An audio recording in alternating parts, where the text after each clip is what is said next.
तो यार आपने अपने बचपन में बहुत से कार्टून देखे होंगे, बट और सिर्फ अल्ट्रा भी ही नहीं बल्कि सिंचन के शरारतों की वजह से इस कार्टून को और बस कुछ खिलौनों की वजह से हमारे प्यारे बचपन के इस कार्टून को आज इंडिया में नहीं दिखाया जाता है। हाँ जान, तो आपको भी ये सब बहुत ही ज्यादा कंफ्यूजिंग लग रहा होगा, बट जब आप इस वीडियो को लाइक करके लास्ट तक देखोगे तो आपको सारा कंफ्यूजन दूर हो जाएगा। तो चलो जल्दी से इस वीडियो को स्टार्ट करते हैं। Thomas and his friends.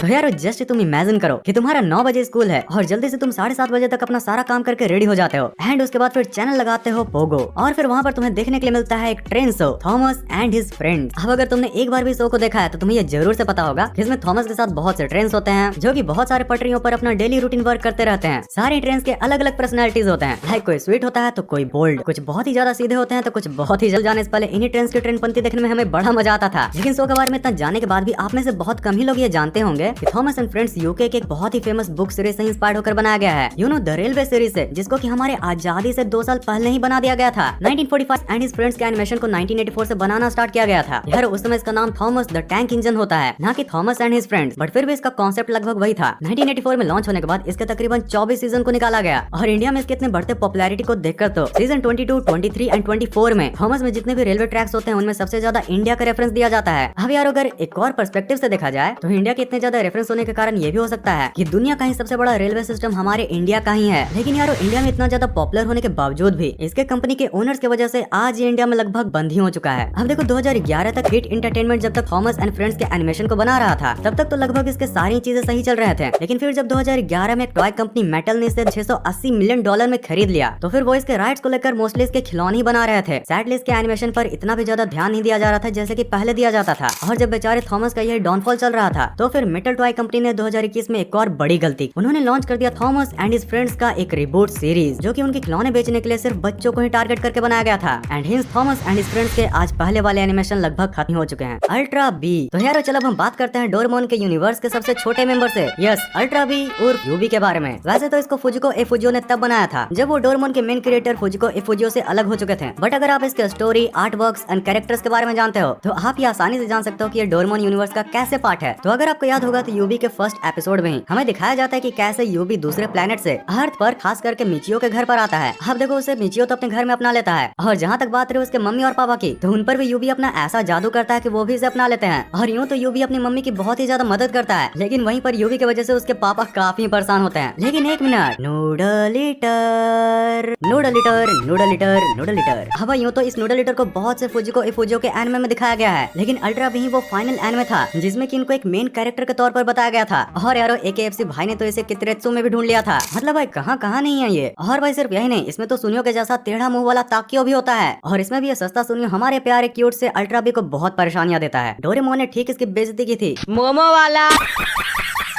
और यारो सिर्फ सुनियो ही नहीं बल्कि इसमें तो जियान, सुजुका जैसे भी बहुत से कैरेक्टर्स होते हैं जो कि यूबी के क्यूटनेस के साथ हमें बहुत ही ज्यादा एंटरटेन किया करते थे। पर अब इतना ज्यादा फेमस होने के बावजूद भी इसे इंडिया में बंद क्यों कर दिया गया? तो यार एक्चुअली जब इसको पहली बार 1987 में लॉन्च किया गया था तभी फुजिको फुजियोस ने अपना ग्रुप भी तोड़ लिया था। मतलब डोरेमोन के दोनों क्रिएटर्स अपने अपने अलग अलग एनिमे बनाने में लगे थे। अब जहाँ ए फुजियो अलग होने के बाद चिंपुई पर काम कर रहे थे तो वहीं ए फुजियो ने अल्ट्रा भी बनाया। इवन इन्होंने इस पर 2 साल काम करके इसके 120 एपिसोड्स भी निकाले, लेकिन इस समय तक अब वो अपनी 50s के रिटायरमेंट के फेज में भी आ गए थे। वहीं टीवी पर अल्ट्रा भी अच्छा तो परफॉर्म कर रहा था, बट उतना भी नहीं जितना कि ए फुजियो ने सोचा था। इसलिए अब वो डिसाइड करते हैं कि अब से वो अपने main anime like Doraemon, Ninja हथौड़ी जैसे पर ज्यादा ध्यान देंगे और इसी वजह से यूबी के बस 120 ही एपिसोड्स बन पाते हैं। अब इंडिया में जब 2015-16 में ये आया था तो इसके यही एपिसोड्स हंगामा और फिर डिज्नी एक्सटी पर दिखाए गए थे, जिसके बाद फिर जब इसके एपिसोड्स खत्म हो गए तो फिर इसे धीरे धीरे दिखाना भी बंद कर दिया गया। Gone the stone age boy. तो यार अगर मैं तुमसे पूछूं जरा बताओ कि तुम लोगों में से मोस्टली लोगों को माइनक्राफ्ट खेलना क्यों पसंद है? और आखिर माइनक्राफ्ट में ना कार है, ना बाइक है, ना एयरप्लेन है, फिर भी इतना ज्यादा पॉपुलर गेम कैसे है? आंसर है इसके यूनिक नेचुरल स्टाइल से, जिसमें कि आज के मॉडर्न स्टाइल के बिल्कुल ही अपोजिट। इसमें नेचर के साथ पास्ट एंड प्री हिस्टोरिकल चीजें होती हैं जो कि हमारे मन को बिल्कुल सुकून देती हैं। अब यार ठीक ऐसे ही गेम्स के जैसे ही आज के मॉडर्न जमाने में भी कई प्री हिस्टोरिकल कार्टून्स भी बने थे, जैसे कि द फ्लिंटस्टोन्स, आइस एज, द क्रूड्स, जिसमें से कि एक हमारा प्यारा anime gone the stone age boy भी था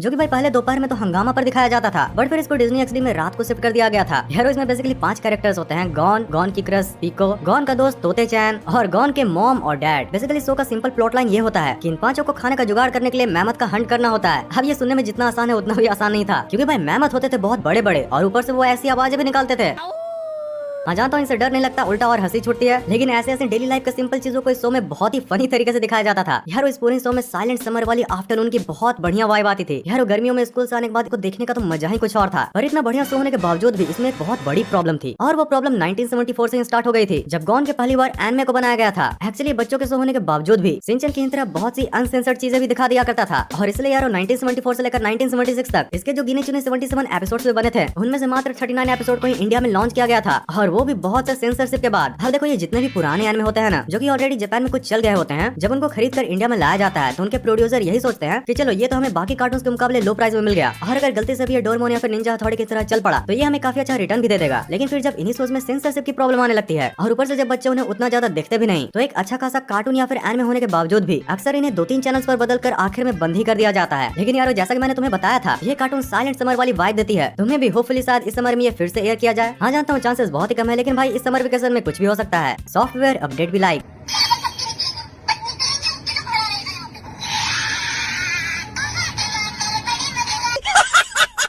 भाई इसका सॉफ्टवेयर क्या, ये तो हार्डवेयर ही अपडेट हो गया। He has no match in teaching. This guy is teaching all subjects, managing whole school all alone. हाँ ये तो कुछ भी नहीं है। हाँ भाई ये सब काम करने के बाद सिंचन के प्रिंसिपल तो स्कूल वैन भी खुद ही चलाते हैं, और वो नोबिता के टीचर के जैसे खड़ूस भी नहीं होते। सिंचन इन रियल लाइफ भी लाइक। हो भाई बोचैन एंड ये जीरो। वैसे सिंचन और नैनी तो काफी रियल लग रहे हैं। देसी रोनाल्डो भी लाइक।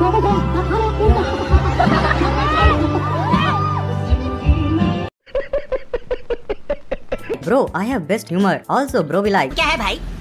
डोंगली। डोंकी वोंकी नाम के आदमी को हम डिटेल नहीं दे सकते। Most heart broken peak of the day, why they don't watch us anymore, they give up. अरे टेंशन मत करो यारो, जिसको जितना बड़ा है होने दो। मैं जब तक हूँ तुम लोगों की बातों को सब्सक्राइब जरूर से कर लेना, और अगर इस वीडियो का पिछला पार्ट देखना चाहते हो तो तुम्हारे लिए है ये वाली वीडियो। इस वीडियो को पूरा यहाँ तक एंड तक देखने के लिए दिल से thanks for watching this entire video.